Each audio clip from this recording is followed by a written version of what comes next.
నేటి దినాన్న సాధించలేనిది మరునాడు సాధించగలం అనే జ్ఞానం కలిగిన వాళ్ళు అని మనుషులు అనుకుంటుంటారు. కానీ ఇంత జ్ఞానవంతుడైన మనిషికి కూడా ప్రకృతి పాఠాలు నేర్పిస్తుందంట. మరి ఇదే నేడు మనం ఆలోచించబోతున్నాం. ఒకసారి మనం ఆలోచించామనుకోండి, చాలా వరకు మనుషులు కష్టపడుతూ ఉంటారు. దేనికి? సామెత కూడా మనందరికీ తెలిసి ఏమని, కోటి విద్యలు కూటి కొరకే అని. అలాగే ఎన్ని విద్య మనం ఎంత జ్ఞానం నేర్చుకున్నా ఈ 60 సంవత్సరాలు బ్రతకడం కొరకే, ఈ 60 సంవత్సరాలు అన్నం తినడం కొరకే, అంతేనా? జానుడు పొట్ట కొరకు పనిచేసుకుంటూ ఉంటాం. మరి తర్వాత పరిస్థితి ఏంటి? 60 సంవత్సరాల తర్వాత మన జీవితం ఏంటి? ఇంతేనా? 60 సంవత్సరాలు మనం బ్రతికి మరణించిన తర్వాత మనకు మరో బ్రతుకు లేదా? మనం మట్టి నుండి వచ్చాం కాబట్టి మళ్ళా మట్టి అయిపోతాం, అందరికీ తెలుసు. మరి మనలో ఉన్న ఆత్మ సంగతి ఏంటి? మనలో ఆత్మ ఉందా అని ఆలోచిస్తున్నారా? మనలో ఆత్మ ఉంది కదండి. ఇప్పుడు ఎవరైనా ఒక వ్యక్తి చనిపోయారు అన్న విషయం తెలియగానే ఆ వ్యక్తి దగ్గరికి వెళ్ళి ఏడుస్తూ ఉంటారు. ఎలా ఏడుస్తుంటున్నారు? ఎవరో పలానా వ్యక్తి చనిపోయింది అనుకోండి, ఇప్పుడు శాంతమ్మ చనిపోయింది.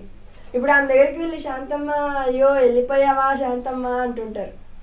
అంటే ఇప్పుడు వారి ఉద్దేశం ఏంటి? ముందరే ఉంది కదా శవం. అంటే ఆమె శాంతమ్మ కాదు, ఆమెలో ఉన్న ఆత్మ ఏదైతే వెళ్ళిపోయిందో అది శాంతమ్మ. అందుకే మరణించిన తర్వాత ఆత్మకు మరో బ్రతుకు ఉందా అంటే ఉంది. మనం జీవించినంత కాలం వరకే కాదు, మనం మరణించిన తర్వాత కూడా మనకు మరో బ్రతుకు ఉంది. ఇంతకీ ఆత్మ ఏంటి? ఆత్మను దేవుడు ఎందుకు ఇచ్చాడు? మనం ఎక్కడి నుంచి పొందుకున్నాం? తర్వాత మన పరిస్థితి ఏంటి? ఇవన్నీ కూడా మనకు తెలియాలి అంటే ఒకే ఒక మార్గం, మన చేతిలో ఉన్న 66 పుస్తకాలు గల బైబిల్లో. మరి ఇంతటి మహాజ్ఞాన గ్రంథంలో దేవుడు ప్రతిదీ కూడా వ్రాయించి ఇచ్చాడట. ఇప్పుడు దేవుడు ఈ ప్రకృతిని సృష్టించారు కదా, ఇందులో సుమారు ఎన్ని రకాల జీవరాశులు ఉన్నాయి? 84 లక్షల రకాల జీవరాశులు ఉన్నాయి. మరి 84 లక్షల జీవరాశులు అన్నిటికంటే కూడా ప్రథమముగా ఎవరిని చేశాడట దేవుడు? మనిషిని, అంతేనా? దేవుడు తన స్వరూపమందు తన పోలిక చెప్పున నరుణ్ణి చేసెను. మిగిలిన వాటన్నిటిని వెలుగు కలుగును కాక, సూర్యుడు కలుగును గాక, చీకటి కలుగును గాక, భూమిలో ఫలమిచ్చు ప్రతి వృక్షము ఫలింపును గాక అనగా ఇవన్నీ కూడా పలకడం వలన కలిగితే దేవుడు మనల్ని కన్నాడట. అంటే ఈ సృష్టిలో ప్రథమ ఫలంగా మనల్ని చేశాడు. మరి ప్రథమ ఫలంగా మనల్ని చేసినప్పుడు ఇప్పుడు మనందరం సృష్టి కంటే ముందు పుట్టాము, సృష్టి కంటే మనందరం కూడా ఫస్ట్ ప్లేస్లో ఉన్నాం. మరి ఉన్నామా? ఒకసారి బైబిల్లో యాకోబు పత్రిక 1వ అధ్యాయం 18వ వచనం. యాకోబు పత్రిక 1వ అధ్యాయం 18వ వచనంలో ఆయన తాను సృష్టించిన వాటిలో అనగా ఆయన ఇప్పుడు సృష్టించినవి ఎన్ని అని చెప్పుకున్నాము? 84 లక్షల జీవరాశులు. ఆయన తాను సృష్టించిన 84 లక్షల జీవరాశులలో మనము ప్రథమ ఫలముగా ఉండునట్లు సత్యవాక్యము వలన మనల్ని తన సంకల్ప ప్రకారము కనెను. దేవుడు మనల్ని కన్నాడట. ఎలా కన్నాడు అంటే మన అందరం కూడా ప్రథమ ఫలముగా ఉండున్నట్లు ఫస్ట్ ప్లేస్ మనకే ఇచ్చాడంటండి. ఈ సమాజంలో కూడా మనం ఫస్ట్లోనే ఉండాలనుకుంటాం కదా. అంతెందుకు, ఇప్పుడు స్కూల్లో పిల్లవాళ్ళనే చూసామనుకోండి, అందరూ తరగతిలో ఉంటారు కానీ ఫస్ట్ ప్లేస్ రావాలని ఆశపడుతూ ఉంటారు. అనగా ఫస్ట్ ప్లేస్ నాకే రావాలి అని. అలానే ఉద్యోగ విషయంలో కూడా అంతే, మొట్టమొదటి అప్లికేషన్ నా పేరు మీదే ఉండాలి. ఇప్పుడు ఎవరైనా ఏదైనా ఇవ్వడానికి వచ్చారనుకోండి, అందులో మొదటిగా మాకే ఇవ్వాలి అని ఆరాటపడుతూ ఉంటాం. అన్నిటిలో ఫస్ట్ ప్లేస్ మనం ఎలాగైతే కోరుకుంటామో దేవుడు కూడా ఈ ప్రకృతిలో ఫస్ట్ ప్లేస్ ఎవరికి ఇచ్చారట? మనకే ఇచ్చారు. మనకే ఇచ్చాడు అని. అందుకే దేవుడు ఈ ప్రకృతిలో ఉన్న జంతువులన్నిటినీ కూడా మొదటి మానవుడైన ఆదాము దగ్గరకు, అనగా వారి పాపము చెయ్యక మునుపు ఆదాము దగ్గరికి నడిపించాడట. జంతువులన్నీ వరుస క్రమంలో వచ్చేస్తుంటే ఆదాము గారికి పని పెట్టాడు, ఏమని? వీటన్నిటికి కూడా నీవు పేర్లు పెట్టాలి అని. మరి 84 లక్షల జీవరాశులు అన్నప్పుడు వాటన్నిటికి కూడా పేర్లు పెట్టింది ఎవరు? ఆదాము గారు. ఇప్పుడు ఆదాము గారు వాటన్నిటికి పేర్లు పెట్టారంటే ఆయనకు ఉన్నటువంటి జ్ఞానం ఎంతది, ఆయన సామర్థ్యం ఎంతది? సామర్థ్యం ఉంది కాబట్టి దేవుడు పని అప్పగించాడు కదా. మరి అలాంటిది ప్రకృతి మనిషికి పాఠాలు నేర్పిస్తుందా? ఒకనాడు జంతువులన్నీ కూడా మనిషి దగ్గరికి వస్తే నేడు దేవుడు జంతువుల దగ్గరికి వెళ్ళమంటున్నాడు. ఎందుకండి? మరి ఎందుకు ఈ పరిస్థితి వచ్చేసింది? ఆలోచించాలి కదా. ఏ జంతువులు అయితే ఒకనాడు మనిషి దగ్గరికి వచ్చాయో ఇప్పుడు అదే మనుషులు జంతువు దగ్గరికి వెళ్ళాలట. ఎందుకు? మరి మనుషులందరూ కూడా దారి తప్పిపోతున్నారు. అందుకే ఒక బైబిల్లో ఒక మాట ఉన్నారు, యోబు గ్రంథం 12వ అధ్యాయం, యోబు గ్రంథం 12వ అధ్యాయం 7-8 వచనాలలో, యోబు గ్రంథం 12వ అధ్యాయం 7-8 వచనాలలో, అయినను మృగములను విచారించుము, అవి నీకు బోధించును. ఎవరిని విచారించాలంటండి? మృగములను. ఇప్పుడు స్కూల్లో జంతువులు పాఠాలు నేర్పిస్తాయా, మనుషులు పాఠాలు నేర్పిస్తున్నారా? మనుషులు. మరి ఇక్కడ దేవుడు ఏం చెప్తున్నా? ఎవరు బోధిస్తారంట మనుషులకి? మృగాలు. మరి ఆలోచించాలి. మరి వచ్చాం కదా ఆసక్తితో. మరి ఆసక్తితో మనం దేవుని యొద్దకు వచ్చినప్పుడు దేవుడు మనకు నేర్పుతున్నటువంటి మాటలు నేటి దినాన్న ఏమంట? మృగాలను విచారిస్తున్నప్పుడు అవి మనకు బోధిస్తున్నాయంట. అవి అలాగే ఆకాశ పక్షులను విచారించము, అవి నీకు తెలియజేయును. భూమిని గూర్చి ధ్యానించిన ఎడల అది నీకు బోధించును. సముద్రంలోని చేపలను నీకు దాన్ని వివరించును. ఇప్పుడు ఈ మాటలన్నిటిని కూడా మనం ఆలోచించుకొని ముగించుకున్నాం. మొదటిగా ఏం చెప్పారు? మృగములను విచారించుము, అవి నీకు బోధించును అన్నాడు. మన బైబిల్లో ఆలోచిస్తున్నప్పుడు చాలా జంతువులను దేవుడు వాడుకున్నాడని, ఆయన అన్నిటిని కూడా వాడేసుకున్నాడు. కానీ మనుషులే ఆయన వాడుకునేలాగా లేకపోతున్నారు. మృగాలను విచారించమంటున్నాడు. మరి పాత నిబంధన కాలంలో ఒక సందర్భం ఉంటుంది. ఏంటంటే ఒక ప్రవక్త. ఆ ప్రవక్త ఎవరు అంటే యూదుడు కాదు, దేవుని కుమారుడు కాదు, దేవుని అంతటిలో దేవుని జనాంగంలో ఉన్నవాడు కాదు. మరి అలాంటి వారిలో కాక వేరొక అన్యులలో నుండి ఉన్నటువంటి ప్రవక్తను దేవుడు ఎన్నుకున్నాడట. అంతే కదా. ఒకవేళ ఇప్పుడు మనందరం కూడా క్రీస్తుని నమ్మకుండా, క్రీస్తులో మనం విశ్వసించకుండా, ఆయనను ఎరగకుండా ఉంటే మనం ఎలాంటి పరిస్థితుల్లో ఉండేవాళ్ళం? అప్పుడు మనం ఎలా చెప్పుకుంటాం తెలుసా? నేనేంటో తెలుసా, అసలు నా అంత మనగాడు ఎవరు లేదు అంటుంటారు. అంతేనా? నా అంత చెడ్డోడు ఎవరు లేదు, నేను దేవునిలోనికి రాకముందు నా అంత త్రాగుబోతు ఎవరు లేదు, నేను దేవునిలోనికి రాకముందు నా అంత మనస్తత్వాన్ని నాకున్న మెంటల్ ఎవరికి ఉండదు, కానీ దేవునిలోనికి వచ్చాను, నేను మారాను, నేను దేవునిలో నడుచుకుంటున్నా, దేవుని సేవకుడిగా మారాను అని ఇలా చెబుతూ ఉంటాం, మనం వింటుంటాం. ఇక్కడ మనం ఆలోచిస్తున్నప్పుడు ఈ ప్రవక్త ఎవరైతే ఉన్నాడో ఈయన కూడా దేవుని పిల్లలలో ఒకరు కాదు. అయినప్పటికీ దేవుడు చెప్పాడు కదా, ఎన్నిక లేని వారిని, పెంట కుప్పలలో ఉన్న వాళ్ళందరినీ కూడా నేను తీసుకొని వారిని రాజులుగా యాజకులుగా చేస్తాను అని. మరి అలాగే ఈ ప్రవక్తను ఆయన నియమించుకొని తన ప్రజలకు బోధించడానికి, న్యాయాలను బోధించడానికి పెడితే ఆ ప్రవక్త డబ్బులకి అమ్ముడిపోయాడని. మరి శత్రు దేశంలో ఉంటున్నటువంటి రాజు ఆశ్చర్యపోతున్నాడు. ఏంటి, ఇశ్రాయేలీలు యుద్ధంకి వెళ్తున్నప్పుడు అంతా గెలిచేస్తున్నారు, ఎవరు చెబుతున్నారు వీరికి ఇన్ఫర్మేషన్ అంతా అంటున్నప్పుడు, ఇదిగో పలానా ప్రవక్త ఉన్నాడట, ఆయన దేవుని పక్షాన ప్రవచిస్తూ ఈ యుద్ధాలలో జయించేస్తుందని చెప్పేసరికి ఈ మోయాబు రాజు అనుకున్నాడు, ఎలాగైనా డబ్బుతో ఈ ప్రవక్తను కొనేయాలి అనుకున్నాడు. ప్రవక్త దేవుని మాటను మీరారు, ఆ డబ్బులకు లోనైపోయాడు. అంతేనా? డబ్బు మాయలా పడిపోయాడు. చాలామంది యవనస్తులు చెప్తుంటారు, ఏమని ఎలారా ప్రేమించారంటే ప్రేమ గుడ్డిది అంటారు. అంతేనా?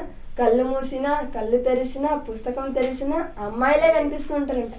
అంటే వాళ్ళు అంతలా లీనమైపోయారు. ఇక్కడ ఈ ప్రవక్త కూడా డబ్బుల్లో లీనమైపోయాడు. అసలు దేవుడు కనిపించలేదు, దేవుని ప్రజలు కనిపించట్లేదు, దేవుడు ఇచ్చిన బాధ్యత కనిపించలేదు. అన్నిటినీ మర్చిపోయి ధనాన్ని ఆశించి ఆయన గాడిదను ఎక్కి వెళ్ళిపోతున్నాడట. మరి ఆ కాలంలో గాడిద అంటే మంచి ఉన్న వాళ్ళే. మన చిన్నప్పుడు మన ఊరిలో కారు వెళ్ళిందంటే అలా రోడ్లోకి వచ్చి చూస్తూ ఉంటాం, అంతేనా? మన ఊరికి బస్సు వచ్చిందంటే రే ఊరికి బస్సు వచ్చిందిరా అంటుంటారు. కానీ ఇప్పుడు అన్నీ మామూలు అయిపోయాయి. అలానే ఆనాడు గాడిద మీద ఆయన ప్రయాణం చేసి వెళ్తున్నారంటే చిన్న విషయం కాదు. మరి అలాగా ఆయన గాడిద మీద ఎక్కి వెళుతుంటే దేవుని మాటలను మీరి దేవుణ్ణి ఎరగని వాడుగా ఆ ప్రవక్త ఉంటే, అతను వెళుతున్న ఆ గాడిద ఎదురుగా ఆకాశం నుండి అంతటి ఎత్తులో ఉన్న దేవదూతను చూసి అతని చేతిలో ఖడ్గాన్ని చూసి ఎలాగైనా నా యజమానుని నేను కాపాడుకోవాలి అని మార్గం తప్పింది. అది మార్గం తప్పేసరికి ఈ ప్రవక్త ఏం చేశాడు, ఒక దెబ్బ కొట్టాడట. అది దెబ్బలు తిని మరలా ముందుకెళ్ళింది. అక్కడ దూత ఉండేసరికి మరలా పక్కకు వచ్చేసింది, మరలా కొట్టాడు. చివరికి అది ముందుకెళ్తేమో చనిపోతాడు, వెనక్కి వెళ్తుంటేమో నన్ను చంపేలాగున్నాడు. ఇప్పుడు ఏం చేయాలి అని అలాగ కూలబడిపోయింది. కూలబడిపోయేసరికి అది అతను ఇంకా ఈ గాడిద నా మాట వినట్లేదు, ఎలాగైనా చంపేయాలి అనుకొని ఖడ్గం ఎత్తేసరికి దేవుడు ఆ గాడిదకు స్వరాన్ని ఇచ్చాడంటండి. గాడిదకి ఏమి ఇచ్చాడంట? స్వరాన్ని. ఎక్కడైనా కూడా గాడిద మాట్లాడుతుందా? అది కూడా మానవ స్వరంతో లేదు. కానీ ఒక గాడిద ఏంటి నాతో మాట్లాడుతుంది అని ఆ ప్రవక్త ఆలోచించాలి కదా, ఆలోచించలేదంట. అప్పటికి ఎందుకు పడిపోయావు, ఇదిగో నువ్వు నన్ను ముమ్మారు కొట్టావు, ఎన్నిసార్లు కొట్టాడో కూడా చెప్తుందండి గాడిద. అంటే దానికి జ్ఞాపకశక్తి ఉందా? ఉంది. నీవు నన్ను ముమ్మారు కొట్టితివి, నేను నీ దానినైనది మొదలుకొని ఏనాడైనా ఇలా ప్రవర్తించానా? నువ్వు నన్ను ఇంట్లో సాకుతున్నప్పటి నుంచి నేను ఎప్పుడైనా మార్గం తప్పానా? నువ్వు చెప్పింది విన్నాను, నువ్వు ఎక్కడికి వెళ్ళమంటే అక్కడికి వెళ్ళాను, ఎంత బరువు పెడితే మోసాను. మరి నేను ఇలా చేస్తున్నానంటే ఎందుకు ఆలోచించలేకపోతున్నావు అని గాడిద అడిగేసరికి అప్పుడు కానీ బుద్ధి రాలేదు. ఎవరికి? ప్రవక్తకి. అంటే ఇప్పుడు దేవుడు ఏం చెప్పాడు? మృగంలోనే విచారించుము, అవి నీకు బోధించును. ఇప్పుడు ప్రవక్తకి బోధించును ఎవరు? గాడిద. అలానే ఈ ప్రకృతిలో ఉన్న మరో జంతువు గురించి ఆలోచించామనుకోండి, కుక్క. మనందరికీ తెలుసు కదా, కుక్కను చూడాలంటే ఏ జూ పార్కో ఏ అండమానకో వెళ్ళాం, మన ఇంటి ముందరే కూడా ఉంటుంటుంది. ఈ కుక్క గురించి మాట్లాడేటప్పుడు మనం ఉపయోగించే ఒక మాట ఏంటి? కుక్క ఎలాంటి జీవట, ఎలాంటి జంతువట? విశ్వాసం కలిగిన జంతువు. అరే కుక్కకున్న విశ్వాసం కూడా నీకు లేదురా అని తిడుతూ ఉంటారు పిల్లలు తప్పు చేసినప్పుడు కానీ, వాళ్ళకి ఏదైనా ఇవ్వకపోయినప్పుడు కానీ, మాట మీరుతున్నప్పుడు కానీ. అంటే నేను ఇచ్చింది తింటున్నప్పుడు నా మాట మీరినప్పుడు కుక్కని పోలుస్తుంటారు. ఇప్పుడు కుక్కకి ఏముంది? విశ్వాసం ఉంది. దాన్ని మనం ఏమైనా దానికోసం ఇప్పుడు అన్ని కుక్కలకి ఏమైనా సపరేట్గా మాంసాన్ని వండి దానికి ఎత్తుకుపోయి వేడివేడిగా ప్లేట్లో పెడతామా? లేదు. ఎలా మనం ఏం పెడతాం దానికి? మనం తిని మన పళ్ళ సందులలో ఇక మన వల్ల కాక నవలడానికి వాటన్నిటిని కూడా పక్కన పెట్టి వాటిని కుక్కకేస్తే అవి తిని విశ్వాసం చూపుతుంది. ఏది? కుక్క. అంతేనా? తన యజమానిని ఎవరు కూడా రాకుండా తన ఇంటికి సంరక్షణగా ఉంటూ, తన గ్రామానికి సంరక్షణగా ఉంటూ, ఏ వ్యక్తి కొత్త వ్యక్తి వచ్చినా అరుస్తూ, ఇలా ప్రతి తను నిద్రపోకుండా ఇంతగా పనిచేస్తుంది. ఏం పెట్టావని? మనం ఏమైనా మంచి ఆహారం పెట్టామా? లేదు. ఎంగిలి చేసిన దాన్ని పెట్టాము కుక్కకి, కానీ అది ఎలా ఉంది? విశ్వాసం కలిగినదిగా ఉంది.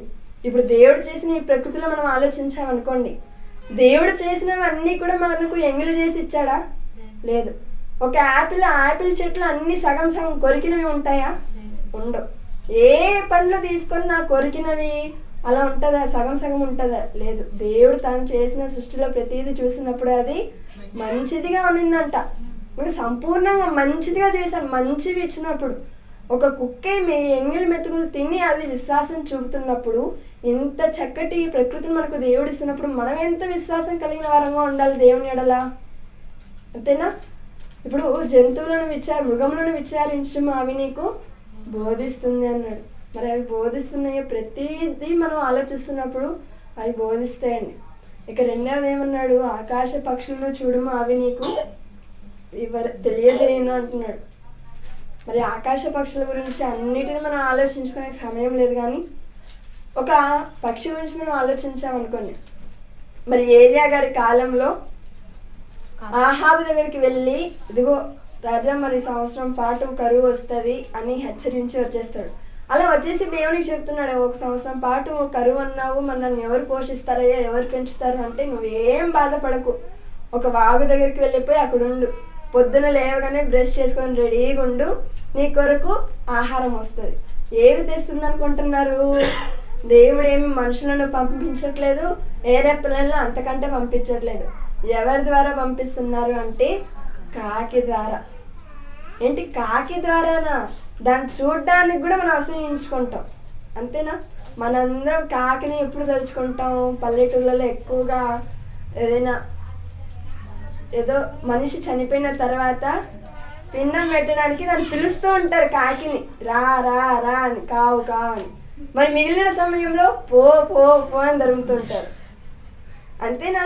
మరి అలా అసహించుకొని ఆ కాకి నల్లగా ఉంటుంది కదా, మరి ఆ కాకిని కూడా దేవుడు వాడుకున్నాడంట అండి. ఆ కాకి ద్వారా కూడా దేవుడు పాఠాలు చెప్పాలనుకున్నాడంట. ఏమని? కాకి ఏది ఇష్టము? మాంసం ఇష్టం. ఇప్పుడు అదే కాకి తన ముక్కున మాంసాన్ని కరుచుకొని పొద్దున ఒక ట్రిప్పు, సాయంత్రం ఒక ట్రిప్పు, కాకులన్నీ రొట్టె ముక్కలు కొన్ని, కాకులు మాంసం కొన్ని. అవి తెచ్చేటప్పుడు అవి అనుకోని ఉండొచ్చు కదా, ఒక 10 కాకులు మాంసాన్ని తెస్తున్నాయి అనుకోండి, వాటిలో ఒక కాకి అనుకోని ఉండొచ్చు కదా, 9 తీసుకెళ్తున్నాయిలే, నేను ఒకటి మింగేస్తానని. లేదు, దేవుడు చెప్పాడు, దేవుడు తన ప్రవక్తను పోషించాలనుకున్నాడు, మనము తీసుకువెళ్ళి ప్రవక్తకు ఇవ్వాలి అని ఉదయం సాయంత్రము అవి ఏలియా గారిని ఒక సంవత్సరం పాటు పోషించిందంట అండి. ఇంకో ఒక ప్రవక్తని ఆ కాకులు దేవుడి మాటను వింటున్నాయి. దేవుని ప్రవక్తను పోషిస్తున్నప్పుడు దేవుడు మనల్ని పోషించలేడా? కరువులోనే కాకుల ద్వారా పోషించాడు.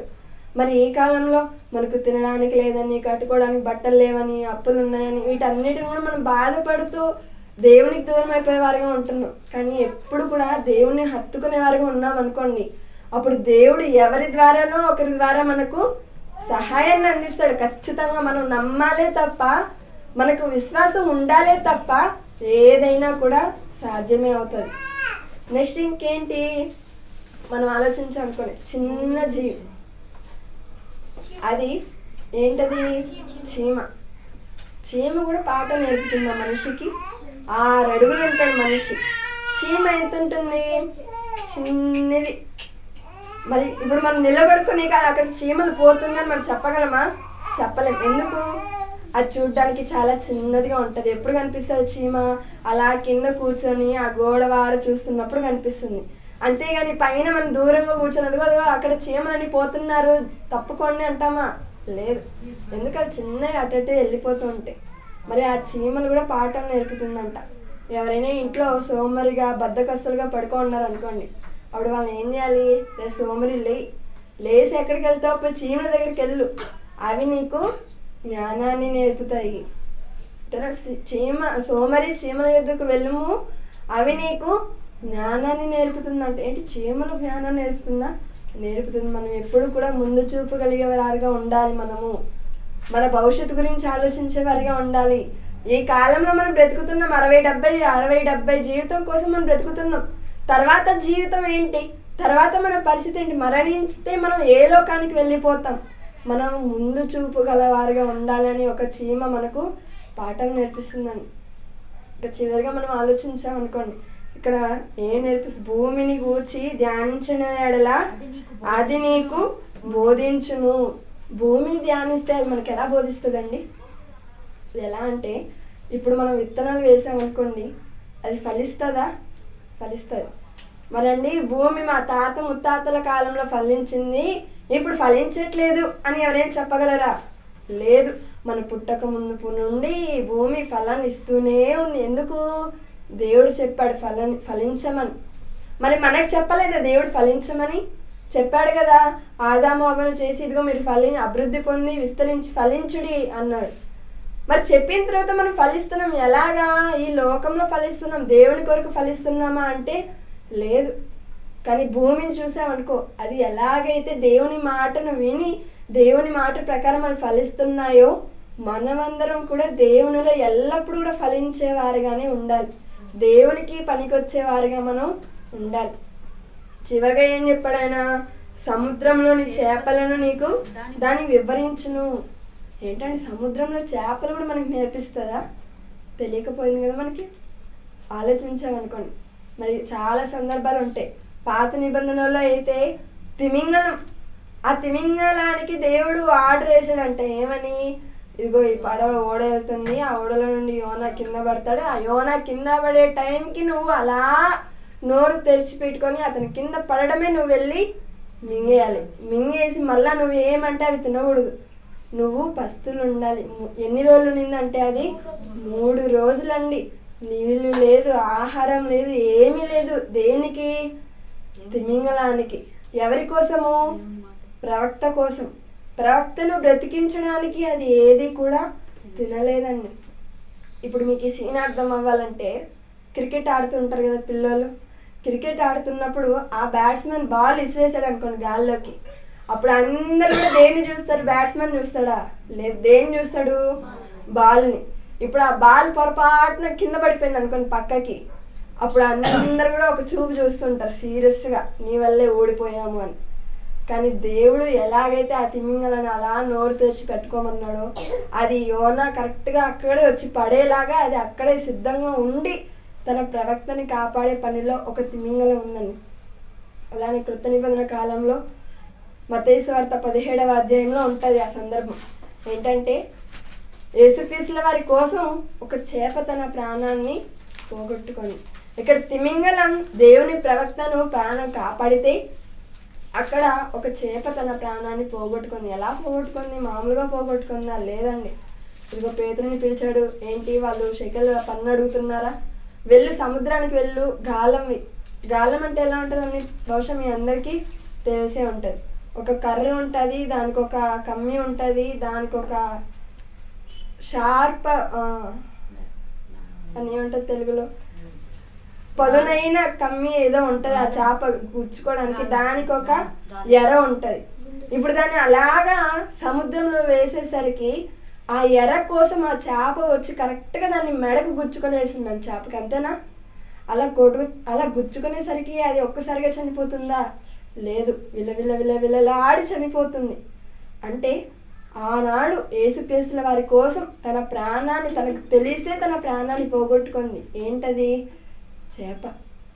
ప్రకృతిలో మనం ఏం చేస్తున్నా, గాడిద అంటారా, ఒక కాకి అంటారా, ఒక చేప అంటారా, ఒక తిమింగలం అంటారా, మీరు ఏది చూసినా కూడా భూమి అంటారు. ప్రతిదీ కూడా దేవుని పనిలో ఉంటున్నాయి. దేవుడు చెప్పినది అవి పాటిస్తున్నాయి. మరి మనం చాలా వరకు చెప్తుంటారు కదా. ఇప్పుడు మన ఇంట్లో పిల్లలు ఎవరైనా బాగాలేదనుకోండి, చదవలేదనుకోండి, అప్పుడు ఏం చేస్తారు? పక్కింటి వాళ్ళని చూసి నేర్చుకోరా, వాళ్ళు ఎంత బాగా చదువుతున్నారు, ఈ వయసుకే వాళ్ళు ఎంత జ్ఞానం నేర్చుకున్నారు, నువ్వెందుకు ఉండలేకపోతున్నావురా అని ప్రతి దాంట్లో కంపేర్ చేస్తూ ఉంటారు. అలానే దేవుడు కూడా చెబుతున్నాడు ఏమని? ఇదిగో ఈ ప్రకృతిని చూసి మీరు నేర్చుకోండి, అవి ఎలాగైతే నా పనిలో ఉంటూ నా కొరకు బ్రతుకుతున్నాయో మీరు వాటిని చూసి నేర్చుకొని బ్రతకండి అని. అంతేనా?